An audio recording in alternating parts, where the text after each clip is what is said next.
ನನಗೇನು ಹೆಮ್ಮೆ ಇದೆ ಗೊತ್ತಾ, ಅಷ್ಟು ದೊಡ್ಡ ಶೋ ಅದು. ನಾನು ಯಾವುದೇ ರೀತಿಯ ಪೇಮೆಂಟ್ ಇಸ್ಕೊಳ್ದೆ ಬಿಟ್ಟು ಕಂಟೆಂಟ್ ಕೊಟ್ಟಿದ್ದೀನಿ ಅವ್ರಿಗೆ, ಅದೊಂದು ಹೆಮ್ಮೆ ನನಗಿದೆ. ಕಂಟೆಸ್ಟೆಂಟ್ಸ್ ಅಲ್ಲಿ ಹೋದವ್ರಿಗೂ ಏನೇನೋ ಫೀಲ್ ಇರುತ್ತೆ ಮನಸ್ಸಲ್ಲಿ, ನಮ್ಮ ಇಮೇಜಿಂಗ್ ಆಗೋಯ್ತಲ್ಲ ಅಲ್ಲಿ ಹೋಗ್ಬಿಟ್ಟಂತೆಲ್ಲ. ಬಟ್ ಯಾರೂ ಮಾತಾಡೋಕ್ಕಾಗಲ್ಲ. ಸಾಯೋವರೆಗೂ ಬಿಗ್ ಬಾಸ್ ಬಗ್ಗೆ ಮಾತಾಡ್ತೀನಿ. ವೈ ಬಿಕಾಸ್ ಯಾಕೆ ಹೇಳ್ತಾ ಇದ್ದೀನಿ ಮಾತನ್ನ ಅಂತಂದರೆ, ನೆಗೆಟಿವ್ ಮಾತಾಡ್ತೀನಿ, ನನಗಾಗಿರೋದು ನೆಗೆಟಿವ್. ಹಾಗಾಗಿ ಟಾಕ್ಸಿಸಿಟಿ ಇಲ್ಲದೆ, ನೆಗೆಟಿವಿಟಿ ಇಲ್ಲದೆ ಆ ಶೋಯಿಂದ ಒಂದಷ್ಟು ಜನಕ್ಕೆ ಯೂಸ್ ಆಗುತ್ತೆ ಬಡವರಿಗೆ ಅಂತಂದರೆ, ಆ ರೀತಿ ಪ್ಯಾರಾಮೀಟರ್ಸ್ ಇದ್ದರೆ ಇಟ್ ಇಸ್ ಗುಡ್ ಅಂತ. ಇವಾಗ ನಿಮ್ಮ ಅಕ್ಕ ತಂಗಿರಿಗೇನೆ ಮನೇಲಿದ್ದವ್ರಿಗೆ ಸುಮ್ಮನೆ ಲಾಸ್ಟ್ ಕಂಟೆಸ್ಟೆಂಟ್ ಅಂತ ಕರೆಸ್ಬಿಟ್ಟು ಟೆಲಿಕಾಸ್ಟ್ ಆಗುತ್ತೆ ಅನ್ನೋದು ಹೇಳಿದೆ. ಸುಮ್ಮನೆ ನಮ್ಮನ್ನ ಆ ರೀತಿ ಒಂದು ಮಾಡಿದ್ದು ತಪ್ಪು. ನನಗೆ ಹಿಂದೆ ಬಿದ್ದಿರೋದು ಅಗ್ರಿಮೆಂಟ್ ಸೈನ್ ಮಾಡಿ ಅಂತ. ಸರಿ ಅಂದ್ಬಿಟ್ಟು ಅಗ್ರಿಮೆಂಟಲ್ಲಿ ಏನಿದೆ ಅಂತ ನೋಡಿದ್ರೆ, ರಿಜೆಕ್ಷನ್ಗೆ ನನಗೆ ಮೊದಲೇ ಒಪ್ಪಿಗೆ ಇತ್ತು ಅಂತ ಇದೆ. ಎಷ್ಟೊಂದು ಜನ ಅವ್ರ ಅಪ್ಪ ಅಮ್ಮನ ಹರಕೆ ಹೊತ್ತಿರ್ತಾರೋ ಇಲ್ವೋ, ಈ ಕಂಟೆಸ್ಟೆಂಟ್ ಟಾಪ್ 5 ಆಗಲಿ ಅಂತ ಹರಕೆ ಹೊತ್ತಿರ್ತಾರೆ. It makes no sense. What message you are giving? What message you are giving? I just wanted to ask. ನನ್ನ ಪ್ರಕಾರ ಕಂಟೆಸ್ಟೆಂಟ್ ಬಂದು ಯಾರು 3 ತಿಂಗಳು ಆಡ್ತಾರೋ ಆ ಒಂದು ಟೋಟಲ್ ಅಮೌಂಟು ಯಾವುದಾದ್ರೂ ಬಡವರು ಟ್ರಸ್ಟಿಗೆ ಹೋಗುತ್ತೆ ಅಂತ ಇರಬೇಕು. ಆವಾಗ ಯಾರು ಆಡೋಕ್ಕೆ ಬರ್ತಾರೋ ದೇ ಆರ್ ರಿಯಲ್ ಕಂಟೆಸ್ಟೆಂಟ್ಸ್ ಅಂತ. ರಿಯಾಲಿಟಿ ಶೋ ಆಗಿರೋದ್ರಿಂದ so you will get a real contestant. ಆಮೇಲೆ ಶೋನ ಒಂದಷ್ಟು ಭಾಗ ದುಡಿಮೆ ಏನಿದೆ, ಅಂದರೆ ಲಾಭ ಏನಿದೆ, ಅದು ಒಂದಷ್ಟು ಟ್ರಸ್ಟ್ಗಳಿಗೆ ಹೋಗುತ್ತಾ ಅನ್ನೋದು ಮ್ಯಾಟ್ರ್ ಆಗುತ್ತೆ. ಈಗ for example Appu sir Nandini add ಮಾಡ್ತಾಯಿದ್ರು, ಅದ್ರದ್ದು ಪೇಮೆಂಟ್ ಅವ್ರು ಒಂದು ಸ್ವಲ್ಪನೂ ಇಸ್ಕೊತಾ ಇರಲಿಲ್ಲ, ಅದು ಡೈರೆಕ್ಟ್ ಟ್ರಸ್ಟ್ಗಳಿಗೆ ಹೋಗ್ತಾಯಿತ್ತು.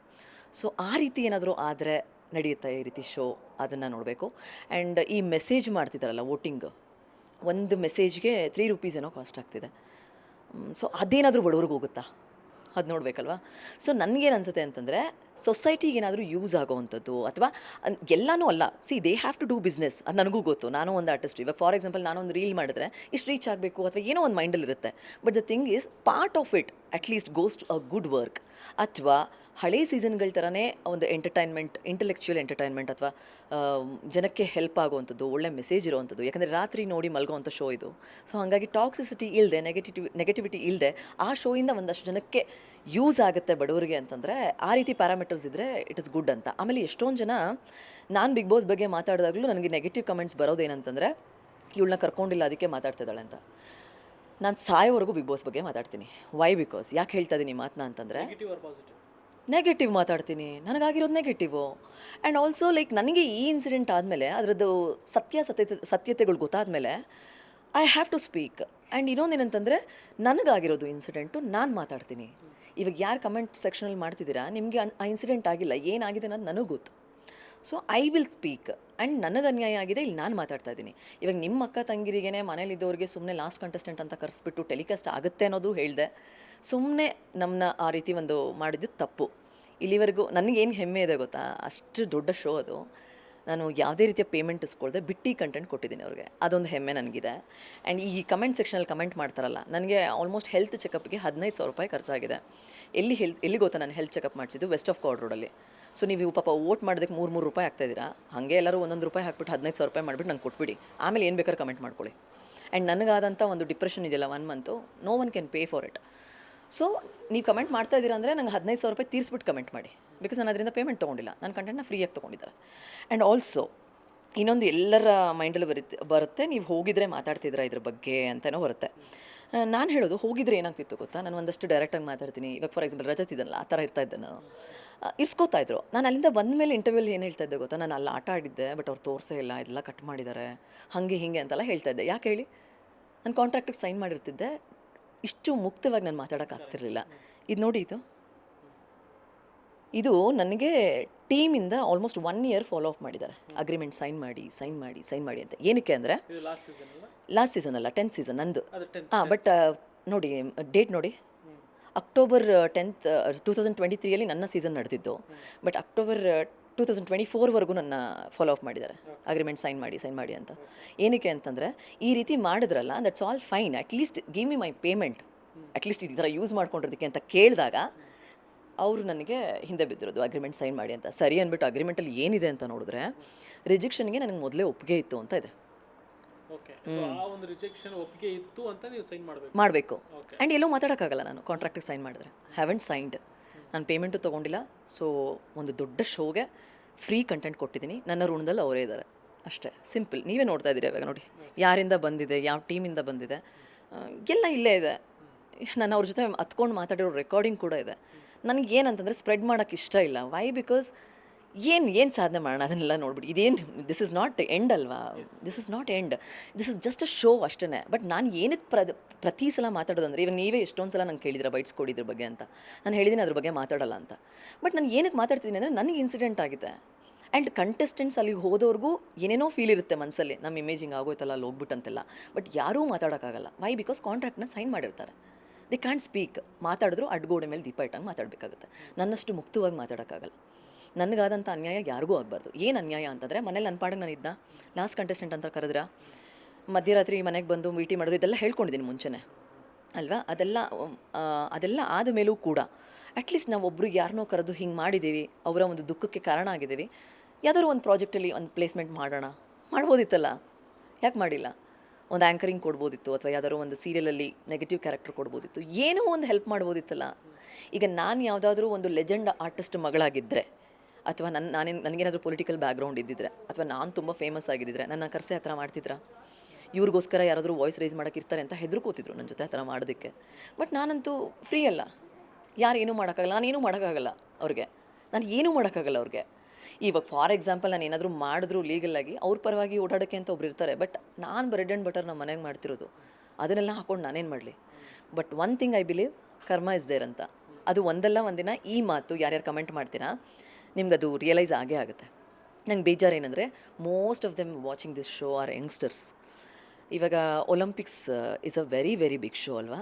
ಅಂದರೆ ಅಲ್ಲಿ ನಿಮಗೆ ಏನು ಮ್ಯಾಟ್ರ್ ಆಗುತ್ತೆ ಗೊತ್ತಾ? ಲುಕ್ ಮ್ಯಾಟ್ರ್ ಆಗಲ್ಲ, ಅಥವಾ ಏನೂ ಮ್ಯಾಟ್ರ್ ಆಗಲ್ಲ, ನಿಮ್ಮ ಸ್ಟ್ರೆಂತ್ ಮ್ಯಾಟ್ರ್ ಆಗುತ್ತೆ ನೀವು ಆಡೋ ಗೇಮಲ್ಲಿ. ಸುಮ್ಮನೆ ಗೋಲ್ಡ್ ಮೆಡಲ್ ಗೆಲ್ಲಕ್ಕಾಗುತ್ತೆ ಒಲಿಂಪಿಕ್ಸಲ್ಲಿ? ಇಲ್ಲ ತಾನೇ. That is a big show ಅಲ್ವಾ. ಇದಕ್ಕಿಂತ ಅಲ್ವಾ, ಕರ್ನಾಟಕದಿಂದ 119 ಜನ ಅಥ್ಲೀಟ್ ಹೋಗಿದ್ದಾರೆ ಈ ಸಲ. ಅಲ್ಲ ಸಾರಿ, ಇಂಡಿಯಾಯಿಂದ. ಕರ್ನಾಟಕದಿಂದ ಒಂದಷ್ಟು ಜನ ಹೋಗಿದ್ದಾರೆ.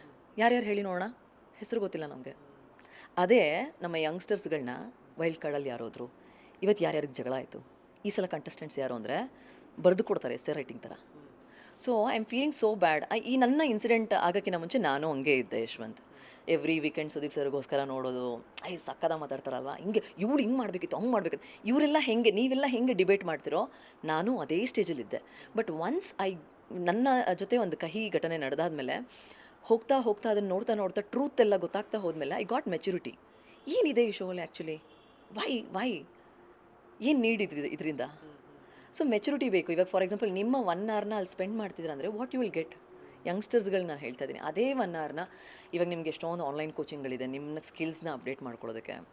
You can spend on that. ಎಷ್ಟೊಂದು ಜನ ಅವ್ರ ಅಪ್ಪ ಅಮ್ಮಂಗೆ ಹರಕೆ ಹೊತ್ತಿರ್ತಾರೋ ಇಲ್ವೋ, ಈ ಕಂಟೆಸ್ಟೆಂಟ್ ಟಾಪಿಗೆ 5 ಬರಲಿ ಅಂತ ಹರಕೆ ಹೊತ್ತಿರ್ತಾರೆ. It makes no sense. ಆಮೇಲೆ ಆ ಕಮೆಂಟ್ ಮಾಡೋರ ಜೊತೆನೂ ಮಾತಾಡೋಷ್ಟು ಇಮ್ಮೆಚೂರ್ಡ್ ಅಲ್ಲ ನಾನು. ದಟ್ಸ್ ವೈ ಇಷ್ಟೆಲ್ಲ. ಆಮೇಲೆ ಕ್ಲಿಯರಾಗಿ ಎಕ್ಸ್ಪ್ಲೇನ್ ಮಾಡಿ ನಾನು ಅಷ್ಟು ಬಾಯ್ ಪಡ್ಕೋತಾ ಇದ್ದೀನಿ ನನ್ನ ಇನ್ಸಿಡೆಂಟ್ ಆದಮೇಲೆ, ಈ ಥರ ಆಯಿತು ಅಂತ. ಅದಕ್ಕೆ ಅವ್ರಿಗಿನ್ನ ತಲೆಗೆ ಹೋಗ್ತಿಲ್ಲ, ಉರ್ಕೊಳ್ತಾರೆ, ಅದಕ್ಕೆ ಮಾತಾಡ್ತಾರೆ. ಏನಕ್ಕೆ ಉರ್ಕೊಳ್ಳಿ? ಆ್ಯಂಡ್ ಪಬ್ಲಿಸಿಟಿಗೋಸ್ಕರ ಮಾತಾಡ್ತಿದ್ದಾಳೆ ಅಂತ ಬರುತ್ತೆ. ನಾನೊಂದು ಬಿಕಿನಿ ಅಥ್ಲೀಟ್ ಯಶ್ವಂತ್. ನಾನೇನಾದರೂ ಪಬ್ಲಿಸಿಟಿ ತೊಗೋಬೇಕು ಅಂತಂದರೆ ಎಲ್ಲ ರೀಲ್ಸು ಬಿಕಿನಿ ಹಾಕ್ಕೊಂಡು ಮಾಡಿ 1 million ಫಾಲೋವರ್ಸ್ ಮಾಡ್ಕೊಳ್ಳೋದು ಎಷ್ಟೊತ್ತು ಯಶ್ವಂತ್? ಪಬ್ಲಿಸಿಟಿ ನನಗೆ ಇವ್ರ ಕಡೆಯಿಂದ ಬೇಕಾಗಿಲ್ಲ. ಇನ್ಫ್ಯಾಕ್ಟ್ ನಾನು ಅವ್ರ ಬಗ್ಗೆ ಏನಾದರೂ ಇಂಟರ್ವ್ಯೂ ಮಾಡಿದ್ರೆ ಇಂಡೈರೆಕ್ಟ್ಲಿ ಅವ್ರಿಗೆ ಪ್ರಮೋಷನ್ ಆಗುತ್ತೆ ಹೊರತು ನನಗೇನೂ ಆಗಲ್ಲ. ಎಕ್ಸಾಕ್ಟ್ಲಿ. ಸೊ ನಾನು ಈ ಕಮೆಂಟ್ ಮಾಡೋರಿಗೆಲ್ಲ ಏನು ಹೇಳ್ತೀರಿ ಅಂದರೆ, ನನ್ನ ಬಗ್ಗೆ ನೆಗೆಟಿವಾಗಿ ಕಮೆಂಟ್ ಮಾಡ್ತಾರಲ್ಲ, ನಿಮ್ಮ ಅಕ್ಕ ಅಥವಾ ನಿಮ್ಮ ತಂಗಿಗೆ ಸುಮ್ಮನೆ ಮನೇಲಿದ್ದವ್ರನ್ನ ಕರೆಸಿ ಈ ರೀತಿ ಅವಮಾನ ಮಾಡಿ ಕಳಿಸಿದಿದ್ರೆ ನಿಮಗೆ ಆ ಒಂದು ಏನಾಗ್ತಿತ್ತು. ನಮಗೆ 1 ತಿಂಗಳು ಆಲ್ಮೋಸ್ಟ್ ನೀವೇ ಬಂದಿದ್ರಿ ಅನ್ಸುತ್ತೆ. ನಾವು ಸ್ಟಾರ್ಟಿಂಗಲ್ಲಿ ನಾನು ನಿಮಗೆ ಕೊಟ್ಟಿದ್ದು ಆಲ್ಮೋಸ್ಟ್ ಸತ್ತಿರೋ ಮನೆ ಥರ ಇತ್ತು. 4 ವಾರದ ಲಗೇಜ್ನ ನಾನು 1 ತಿಂಗಳು ಆದಮೇಲೆ ಅನ್ಪ್ಯಾಕ್ ಮಾಡಿದ್ದೀನಿ. ನಾನು ಹೇಗೆ ಲಗೇಜ್ ಪ್ಯಾಕ್ ಮಾಡಿದ್ದೀನಿ ಅಂತಂದರೆ, ಈ ಶನಿವಾರ ಈ ಎಪಿಸೋಡ್ಗೆ ಇದೇ ಇಯರಿಂಗ್ಸ್ ಹಾಕ್ಕೋಬೇಕು, ಹಿಂಗಿರಬೇಕು ಹಂಗಿರಬೇಕು ಅಂತ. ಆಮೇಲೆ ಏನಾದರೂ ಸ್ಕಿಟ್ ಕೊಟ್ಟರೆ ಇದೇ ಥರ ಮಾಡಬೇಕು. ಆಮೇಲೆ ನಾನೇ ಬ್ರೆಡ್ ಆ್ಯಂಡ್ ಬಟರ್ ಆಗಿರೋದ್ರಿಂದ ನಮ್ಮನೆ 3 ತಿಂಗಳು ಬಾಡಿಗೆನ ಫಸ್ಟೇ ಅಡ್ಜಸ್ಟ್ ಮಾಡಿಕೊಟ್ಟು ಇದೆಲ್ಲನೂ ಮಾಡಿಕೊಂಡು ನಿಮ್ಗೆ ಆ ರೀತಿ ಒಂದು ಆಗುತ್ತೆ. ಎಲ್ಲ ಆಚೆ ಕಡೆ ಹೋದ್ರೂ ಸರ್ಕಾಸ್ಟಿಕ್ಕಾಗಿ ಮಾತಾಡ್ತಾರೆ, ಅದಕ್ಕೆ ನಿನ್ನ ಓಡಿಸಿದ್ದವರು ಯಾರು ಇವರೆಲ್ಲ ಓಡಿಸೋದಕ್ಕೆ? ಆ್ಯಂಡ್ ವ್ಯಕ್ತಿತ್ವ ಅನ್ನೋದನ್ನ ಹೈಲೈಟ್ ಮಾಡ್ತಾರೆ ಈ ಶೋಲ್ಲಿ. ಒಂದು ವ್ಯಕ್ತಿತ್ವ ಇರೋವಂಥ ಒಂದು ವ್ಯಕ್ತಿತ್ವ ಅಂತ ಹೈಲೈಟ್ ಮಾಡ್ತಾರೆ ಈ ಶೋಲ್ಲಿ. ವ್ಯಕ್ತಿತ್ವ ಇರೋವಂಥ ವ್ಯಕ್ತಿನ ಕರೆಸಿ ಅವಮಾನ ಮಾಡೋದು ಏನು ಚೆನ್ನಾಗಿರುತ್ತೆ? ನನ್ನ ಪಾಡಿಗೆ ನನ್ನ ಮನೇಲಿದ್ನ ಕರೆಸ್ಬಿಟ್ಟು ಅವಮಾನ ಮಾಡೋದು ಏನು ಚೆನ್ನಾಗಿರುತ್ತೆ? ಆಮೇಲೆ 15 ಜನ ಜೂನಿಯರ್ ಆರ್ಟಿಸ್ಟ್ ಕೂತಿದ್ದಿದ್ದು, ಅವರು ಮನುಷ್ಯರು ಅಂತಲೇ ತೊಗೊಳ್ಳೋಣ. ಆದರೆ 15 ಜನದ ವೋಟಿಂಗ್ನ ಇಡೀ ಕರ್ನಾಟಕದ ವೋಟಿಂಗ್ ಅಂತ ರೆಪ್ರೆಸೆಂಟ್ ಮಾಡ್ತಾರಲ್ಲ, ಆವಾಗ ಈ 15 ಜನಕ್ಕೆ ತೂಕ ಇರಬೇಕಲ್ವಾ? ಈ ಫಾರ್ ಎಕ್ಸಾಂಪಲ್ ಅಕಾಡೆಮಿಕ್ ಫೀಲ್ಡಿಂದ ಒಬ್ಬರು, ಸ್ಪೋರ್ಟ್ಸ್ ಫೀಲ್ಡಿಂದ ಒಬ್ಬರು, ಆ ರೀತಿ ಏನಾದರೂ ತೂಕ ಇರೋವಂಥ ವ್ಯಕ್ತಿಗಳನ್ನ ರಿಜೆಕ್ಟ್ ಮಾಡಿದರೆ ಒಪ್ಕೋತಾ ಇದ್ದೆ. ಆ್ಯಂಡ್ ಜನಕ್ಕೆ ಮುಖ ಪರಿಚಯನೇ ಇಲ್ಲದಿರೋರೆಲ್ಲ ಸೆಲೆಕ್ಟ್ ಆಗಿದ್ದಾರೆ. ವೆರಸ್ ನಾನು ಸೆಲೆಕ್ಟ್ ಆಗಿಲ್ಲ. ಆ್ಯಂಡ್ ವೈ ಮೀ ಅಂತ ಆಯಿತು. ಸೀಸನ್ 10 ಅದು ನಡೀತಲ್ಲ, ಸೀಸನ್ 11 ಯಾಕೆ ಅದು ಮಾಡಲಿಲ್ಲ? ಯಾಕೆ ಮಾಡಲಿಲ್ಲ? ಆಮೇಲೆ ಎಷ್ಟೊಂದು ಜನ ಕಮೆಂಟ್ ಸೆಕ್ಷನಲ್ಲೂ ಹಾಕ್ತಾರೆ, ನೀನೇನು ಸಾಧನೆ ಮಾಡಿದ್ಯಾ ಅಂತ ನಿನ್ನ ತೊಗೋತಾರೆ ಹಾಗೆ ಹಿಂಗೆ ಅಂತ. ನಾನು ಸಾಧನೆ ಮಾಡಿಲ್ಲ. ನಾನು ದಿನ ನಾಳೆ ಬೆಳಗ್ಗೆ ಎದ್ದು ಸೂರ್ಯನ ನೋಡ್ತೀನಲ್ಲ, ಇನ್ನೊಂದು ದಿನ ಸಿಗುತ್ತಲ್ಲ, ಅದೊಂದೇ ಸಾಧನೆ ನನಗೆ. ಯಾರಿಗೂ ಮೋಸ ಮಾಡದೆ ಬದುಕ್ತಾ ಇದೀನಲ್ಲ, ದಟ್ ಈಸ್ ಅಚೀವ್ಮೆಂಟ್. ಬಟ್ ಸಾಧನೆ ಮಾಡಿರೋರನ್ನೇ ತೊಗೊಂಡಿದ್ದಾರೆ ಅವರು. ಯಾರ್ಯಾರನ್ನ ತೊಗೊಂಡಿದ್ದಾರೆ? OTT ಸೀಸನ್ ಒಂದು ಬರುತ್ತೆ, ತೀರಾ ಕೆಟ್ಟದಾಗಿ ಟ್ರಾಲ್ ಆಗಿರೋರನ್ನ ತೊಗೋಬಾರ್ದು ಅಂತಲ್ಲ, ತೊಗೊಳ್ಳಿ. ಬಟ್ ಅದೇ ಸೀಸನಲ್ಲಿ ಐಶ್ವರ್ಯ ಪಿಸ್ಸೆ ಅನ್ನೋ ಒಂದು ಕಂಟೆಸ್ಟೆಂಟ್ ಬರ್ತಾರೆ, ಬೈಕರ್ ಅವರು. ಅವ್ರಿಗೆ ಕಾಲು ಏಟಾಗಿ ಮಂಡಿ ಏಟಾಗಿರುತ್ತೆ ಅವ್ರಿಗೆ. ಅದೆಲ್ಲ ರಿಕವರಿ ಮಾಡಿಕೊಂಡು ಮತ್ತೆ ಕಾಂಪೀಟ್ ಮಾಡಿ ಗೋಲ್ಡ್ ಮೆಡಲ್ ತರ್ತಾರೆ ಅವ್ರು ಕರ್ನಾಟಕಕ್ಕೆ. ಆ ಹುಡುಗಿನ ಒಂದು ವಾರಕ್ಕೆ ಆಚೆ ಕಳಿಸ್ತಾರೆ. ಕೆಟ್ಟದಾಗಿ ಏನೋ ಒಂದು ಇದಾದವ್ರನ್ನ ಫೈನಲ್ಸ್ವರೆಗೂ ಇಟ್ಕೊತಾರೆ. So what message you are giving? I just wanted to ask, and why you did this to me? ಯಾರು ಆನ್ಸರ್ ಮಾಡ್ತಿದ್ದಾರೆ ನನಗೆ? ನಾನು ಆ ಡೈರೆಕ್ಟ್ರನ್ನ ಕೇಳಿದಕ್ಕೆ ಕಾಲ್ ಮಾಡಿದಾಗ ಎಷ್ಟೊಂದು ದಿನ ರಿಸೀವೇ ಮಾಡಲಿಲ್ಲ ಬಿಡಿ ಅವ್ರು ನಮ್ಮ ಕಾಲ್ಗಳನ್ನ. ಸೊ ನನ್ನ ಜೊತೆ ಬಂದಂಥ ನಮ್ಮಮ್ಮ ಮತ್ತು ನನ್ನ ಸ್ನೇಹಿತರು ಯಾರಿದ್ದಾರೆ ಅವ್ರಿಗೆ ಮಾತ್ರ ಗೊತ್ತಿರುತ್ತೆ ಅಲ್ಲಿ ಏನು ನಡೆದಿದೆ ಅಂತ.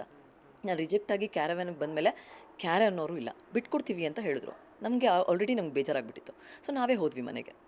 ಆ ಒಂದು ಟ್ರಾನ್ಸ್ಪೋರ್ಟೇಷನ್ ಖರ್ಚಿದೆ ನೋಡಿ, ಆ ಖರ್ಚು 15,000 ರೂಪಾಯಿ. 2 ದಿನದಲ್ಲಿ ಎಲ್ಲದನ್ನೂ ನಾನು ರೆಡಿ ಮಾಡಿ ಹೋಗೋದಕ್ಕೆ ತೊಗೊಂಡಲ್ಲ ಸ್ಟ್ರೆಸ್ಸು. ಅದು 1 ತಿಂಗಳು ನಾನು ಅನುಭವಿಸಿದ್ನಲ್ಲ ಜನಗಳಿಂದ ನೆಗೆಟಿವಿಟಿ. 1 ತಿಂಗಳೆಲ್ಲ ಬಿಡಿ, ಇನ್ನೂ ನೆಗೆಟಿವ್ ಕಮೆಂಟ್ ಮಾಡ್ತಾರೆ. ಈ ನೆಗೆಟಿವಿಟಿ ಎಲ್ಲನೂ ನನಗೆ ಆಗೋ ಥರ ಮಾಡಿದ್ದು ಆ ಟೀಮು. ಬೈ ಚಾನ್ಸ್ ನನ್ನ ಜಾಗದಲ್ಲಿ ಅದು ನಾನು ತುಂಬ ಸೆನ್ಸಿಟಿವ್ ಆಗಿದ್ದೆ. ಬಿಗ್ ಬಾಸ್ VT ವಿಡಿಯೋದಲ್ಲೇ ನಾನು ಹೇಳ್ಕೊಂಡಿದ್ದೀನಿ, ರೀಸನ್ ಇಲ್ಲದೆ ನನ್ನ ರಿಜೆಕ್ಟ್ ಮಾಡ್ತಾರೆ ಅಂತ.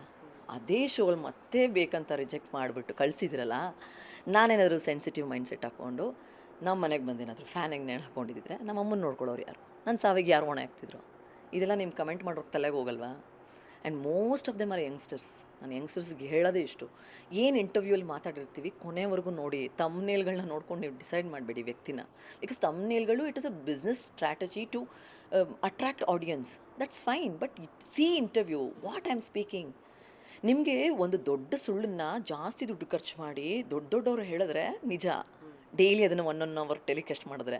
ಬಟ್ ನಾನೊಬ್ಳು ಸಿಂಪಲ್ ಹುಡುಗಿ, ನನಗಾದ ಇನ್ಸಿಡೆಂಟ್ನ ಸಿಂಪಲ್ಲಾಗಿ ಹೇಳ್ತಿದ್ರೆ you feel that I am talking it for publicity. ನಂಗೆ ಪಬ್ಲಿಸಿಟಿ ಹಿಂಗೆ ಬೇಡವೇ ಬೇಡ. ಸೊ ನೀವು ಹೇಳಿದ್ರಿ ಈ ಥರ ಅವರು ಒಂದು ಕೇಳ್ತಾ ಇದ್ದಾರೆ, ಇಮೇಲ್ ಎಲ್ಲ ಮಾಡ್ತಾ ಇದ್ದಾರೆ ಅಂತ. 24 ಅಕ್ಟೋಬರ್ ಆಗಿರೋದು.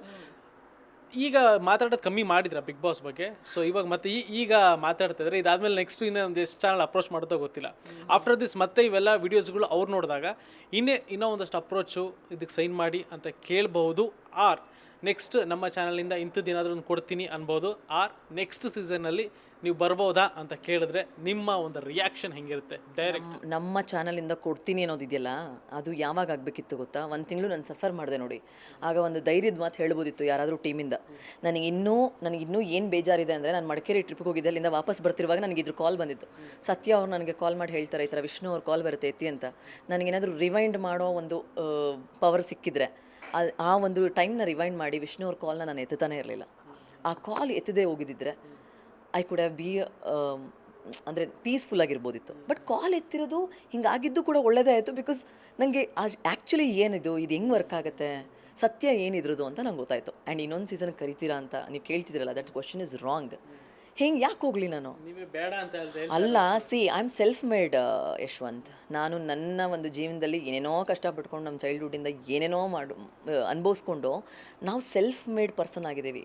ನಾವು ಇಷ್ಟು ಕಷ್ಟಪಟ್ಟಿರೋ ಜರ್ನಿನ ಯಾವುದೋ ಎಡಿಟರ್ ಕೈಗೆ ತೊಗೋಪ್ಪ ನೀನು TRP ತೊಗೋ ಅಂತ ಕೊಡೋದು ಏನು ಚಂದ? ನಾನು ಏನಕ್ಕೆ ಅವ್ರಿಗೆ ಕೊಡಲಿ? ನಾನು ಯೂಟ್ಯೂಬಲ್ಲಿ ಹೇಳ್ಕೊತೀನಿ. ನಾನು ಯೂಟ್ಯೂಬಲ್ಲೇ ನಾನು ಬಿಗ್ ಬಾಸ್ ಮಾಡ್ಕೋತೀನಿ, ನನ್ನ ಇಷ್ಟ. ಆ್ಯಂಡ್ ವ್ಯಕ್ತಿತ್ವ ಅನ್ನೋದನ್ನು ಹೈಲೈಟ್ ಮಾಡ್ತಾರಲ್ಲ, ನಾನು ಹೇಳ್ತಾ ಇರೋದು 11 ಸೀಸನ್ ಮುಂಚೆ ಇತ್ತಾ? ನೀವು ಹೋಗಿದ್ದೀರಾ ಬಿಗ್ ಬಾಸ್ಗೆ? ನೀವು ಹೋಗಿದ್ದೀರಾ? ಆ್ಯಂಡ್ ಯಾರ್ಯಾರು ಕಮೆಂಟ್ ಮಾಡ್ತೀರಾ? ನೀವು ಯಾರೂ ಬಿಗ್ ಬಾಸ್ಗೆ ಹೋಗಿಲ್ಲ, ಹಂಗಾರೆ ನಿಮ್ಗೆ ಯಾರಿಗೂ ವ್ಯಕ್ತಿತ್ವ ಇಲ್ವಾ? Simple as that, right? So I say stop commenting negatively when I speak about it. ನನಗಾಗಿದೆ ಇನ್ಸಿಡೆಂಟು, ನಾನು ಸಾಯೋವರೆಗೂ ಮಾತಾಡ್ತೀನಿ. ಈಗ ನಿಮ್ಗೆ ಯಾರಾದರೂ ಒಬ್ಬರು ನೋವು ಮಾಡಿದರೆ ಆ ಟೈಮ್ ಮರಿತೀವಿ ಅಷ್ಟೇ. But back of the mind ನಮ್ಗೆ ಇದ್ದೇ ಇರುತ್ತೆ, ಇವ್ರು ಹಿಂಗೆ ಮಾಡಿದ್ರು ನನಗೆ ಅಂತ. So that feel I have and I will have. ನನಗೇನಾಗಿದೆಯೋ ಅದು ನಾನು ಮಾತಾಡೋದಕ್ಕೆ ಭಯ ಪಡಲ್ಲ. ಬಿಕಾಸ್ ನಾನು ಕಾಂಟ್ರಾಕ್ಟಿಗೆ ಸೈನ್ ಮಾಡಿಲ್ಲ, ಅದಕ್ಕೆ ಅಷ್ಟೇ, ಸಿಂಪಲ್. ನೀವು ಹೇಳಿದ್ರಿ ಸೆಲ್ಫ್ ಮೇಡ್ ಮ್ಯಾನ್ ಅನ್ನೋ ಥರ self made women. So yes, ನೀವೆಲ್ಲ ಒಂದಷ್ಟು ಮಾತುಕತೆ ಆಡಿದ್ದೀರಾ. ಸೊ ನಿಮ್ಮ ಒಂದಷ್ಟು ಲಾಂಗ್ ಇದೆ ನಿಮ್ಮ ಒಂದು ಥಾಟ್ಸ್. ಸೊ ಅದು ಏನೇನು ಆಗುತ್ತೋ ಅದೆಲ್ಲವೂ ಕೂಡ ಆಗಲಿ. ನೆಕ್ಸ್ಟ್ ಏನಾದರೂ ಪ್ಲ್ಯಾನ್ಸ್ಗಳಿದೆಯಾ, ಹೆಂಗೆ ಏನು ಪ್ಲ್ಯಾನ್ಸ್? ಇವಾಗ ಸದ್ಯಕ್ಕೆ 2 ಸಿನಿಮಾ ಮುಗಿಸಿದ್ದೀನಿ. ಒಂದು ಸಿನಿಮಾ ಸೂರ್ಯ ಅಣ್ಣ ಅಂತ, ರೌಡಿಸಮ್ ಬೇಸ್ಡ್ ಮೂವಿ. ಅದರಲ್ಲಿ 2 ಶೇಡ್ ಇರೋ ಅಂಥ ಒಂದು ಪಾತ್ರ ಪರ್ಫಾರ್ಮ್ ಮಾಡ್ತಾಯಿದ್ದೀನಿ. ಡಬ್ಬಿಂಗ್ ಅಂದರೆ ಪೋಸ್ಟ್ ಪ್ರೊಡಕ್ಷನ್ ಬಾಕಿ ಇದೆ. ಇನ್ನೊಂದು ವೆಂಕಟೇಶಯ ನಮಃ ಅಂತ ಒಂದು ಸಿನಿಮಾ ಹರೀಶ್ ರಾಜ್ ಅವ್ರ ಜೊತೆ ಮಾಡಿದ್ದೀನಿ. ಇನ್ನೊಂದು ಸಿನಿಮಾ ಅದು ಹೆಸರು ರಿವೀಲ್ ಮಾಡೋಕ್ಕಾಗಲ್ಲ, ಮಾರ್ಚಲ್ಲಿ ಶುರುವಾಗ್ತಿದೆ. ಸೊ ಒಳ್ಳೊಳ್ಳೆ ಪಾತ್ರಗಳು ಅಂದರೆ ಇವಾಗ ನನ್ನ ಬಗ್ಗೆ ಗೊತ್ತಿರೋರು, ಅಂದರೆ ನನ್ನ ವರ್ಸಟಾಲಿಟಿ ಆ್ಯಸ್ ಅನ್ ಆರ್ಟಿಸ್ಟ್ ಗೊತ್ತಿರೋರು, ನಮ್ಮ ಫ್ರೆಂಡ್ ಗ್ರೂಪಲ್ಲಾಗಿರ್ಬೋದು. ಸೊ ಅವ್ರುಗಳಿಂದ ನನಗೆ ಆಪರ್ಚುನಿಟೀಸ್ ಬರ್ತಿದೆ. ಅದು ಬಿಟ್ಟರೆ ಇನ್ಫ್ಲೂಯೆನ್ಸರ್ ಕ್ಯಾಸ್ಟಿಂಗ್ ಆಗಿರ್ಬೋದು, ನನ್ನದೇ ಡಿಜಿಟಲ್ ಏಜೆನ್ಸಿ ಇದೆ ಚಿತ್ರಲ್ ಕನೆಕ್ಟ್ಸ್ ಅಂತ. ಸೊ ಅದರಿಂದ ನಡೀತಾ ಇರೋವಂಥ ಕೆಲಸಗಳು ನಡೀತಾ ಇದೆ. ಆ್ಯಂಡ್ ಪ್ರಮೋಷನ್ಸು ಅದು ನಡೀತದೆ. I am happy actually. ಅದ್ರಲ್ಲಿ ಬ್ಯುಸಿ ಇದ್ದೀರಾ, ಹ್ಯಾಪಿ ಆಗಿದ್ದೀರಾ? ಹಾಂ ಹ್ಯಾಪಿ ಆಗಿದ್ದೀನಿ, ಖಂಡಿತವಾಗ್ಲೂ ಹ್ಯಾಪಿ ಆಗಿದ್ದೀನಿ. ಆಮೇಲೆ ಸದ್ಯಕ್ಕೆ ಒಂದು ಪ್ರಾಜೆಕ್ಟ್ ಬರ್ತಿದೆ, but I can't reveal the name. ಅಂದರೆ ಇದರಲ್ಲಿ ಚಿಕ್ಕ ತೆರೆಯಲ್ಲಿ. ಡನ್. ಸೊ ಒಂದಷ್ಟು ಹ್ಯಾಪಿ ಆಗಿದ್ರೆ, ಒಂದಷ್ಟು ಬ್ಯುಸಿ ಆಗಿದ್ರೆ, ಇದೇ ಥರ ಬ್ಯುಸಿ ಆಗಿರಿ. ನಮಗೂ ಕೂಡ ಎಂಟರ್ಟೈನ್ ಮಾಡ್ತಾಯಿರಿ. Social media, television, big screen ಎಲ್ಲದರಲ್ಲೂ ಕೂಡ ಎಂಟರ್ಟೈನ್ ಮಾಡ್ತಾಯಿರಿ. ಆ್ಯಂಡ್ ಥ್ಯಾಂಕ್ ಯು ಈ ಟೈಮಲ್ಲೂ ಕೇಳಿದ್ದಕ್ಕೆ, ಕರೆದು ಒಂದು ಚಿಟ್ ಚಾಟ್ ಕೊಟ್ಟಿದ್ದಕ್ಕೆ thank you so much. Thank you so much ನಿಮಗೂ ಕೂಡ. ಯಾಕಂದರೆ ನಾನು ಥ್ಯಾಂಕ್ಸ್ ಹೇಳಬೇಕು ಎಲ್ಲ ಡಿಜಿಟಲ್ ಚಾನಲ್ಗಳಿಗೂ. ಯಾಕಂದರೆ ನನಗೆ ಆ ಇನ್ಸಿಡೆಂಟ್ ಆದಾಗ 3 days ನಾನು ಮಾತಾಡಬೇಕಾ ಬೇಡ ಇದ್ರ ಬಗ್ಗೆ ಅಂತೆಲ್ಲ ಇತ್ತು ನನಗೆ. ಬಟ್ ಎಲ್ಲರೂ ಧೈರ್ಯ ತುಂಬಿ ನನ್ನ ಮಾತುಗಳನ್ನ ಯಾರು ಅರ್ಥ ಮಾಡ್ಕೋತಾರೋ ಅವ್ರಿಗೆ ರೀಚ್ ಆಗೋ ಥರ ಮಾಡಿದ್ದೆ ಈ ರೀತಿಯ ಒಂದು ಯೂಟ್ಯೂಬ್ ಚಾನಲ್ಗಳು. ಆಮೇಲೆ ಫಿಲ್ಮಿ ಬೀಟಲ್ಲಿ ನನ್ನ ಫಿಟ್ನೆಸ್ ಬಗ್ಗೆ ಮಾಡಿರೋ ವೀಡಿಯೋ ಆಗಲಿ ಮಿಲಿಯನ್ಸ್ ಗಟ್ಟಲೆ ಓಡಿದೆ. ಆ್ಯಂಡ್ ತುಂಬ ನಮ್ಮ ವೀಡಿಯೋಸ್ ಎಲ್ಲ ಜಾಸ್ತಿ ಓಡಿದೆ. So thank you so much. Indirectly ನೀವುಗಳೆಲ್ಲ ಒಂಥರ ಮೋಟಿವೇಟರ್ ಥರನೇ ಕೆಲಸ ಮಾಡ್ತೀರಾ. ಅಂದರೆ ಯಾರೂ ಇಲ್ಲ ಅಂತಂದರೂ ಅಟ್ಲೀಸ್ಟ್ ಇವರು ಒಂದಷ್ಟು ಜನಕ್ಕೆ ನಾನು ಮಾತಾಡೋದನ್ನು ರೀಚ್ ಮಾಡ್ಸೋಕ್ಕಾದರೂ ಇದಾರಲ್ಲ ಅಂತ. So thank you so much for it. Keep going. Thank you so much. Yes, ನೋಡಿದ್ರಲ್ಲ ಚಿತ್ರಾಲ್ ಅವರ ಮಾತು ಎಷ್ಟೋ ಮಟ್ಟಿಗೆ ಇತ್ತು ಅಂತ. ಸೊ ಅವರು ಫಿಲ್ಟರ್ಲೆಸ್ ಏನೇ ಇತ್ತು ಅಂದರೆ ಸ್ಟ್ರೈಟ್ ಹಿಟ್ಟಾಗಿ ಹೇಳ್ತಾರೆ, ಮುಖಕ್ಕೆ ಹೊಡೆದಂಗೆ ಹೇಳ್ತಾರೆ. ಆ್ಯಂಡ್ ಒಂದಷ್ಟು ವಿಚಾರಗಳನ್ನ ಮಾತಾಡಿದ್ವಿ. ಆ್ಯಂಡ್ ಈ ಎಪಿಸೋಡ್ ನಿಮಗೆ ಇಷ್ಟ ಆಗಿದೆ ಅಂತ ಅನ್ಕೊಳ್ತಾ ನೆಕ್ಸ್ಟ್ ಎಪಿಸೋಡ್ನಲ್ಲಿ ಮತ್ತೆ ಸಿಗ್ತೀನಿ. ನೋಡ್ತಾರೆ ಫಿಲ್ಮಿ ಬೀಟ್ ಕನ್ನಡ.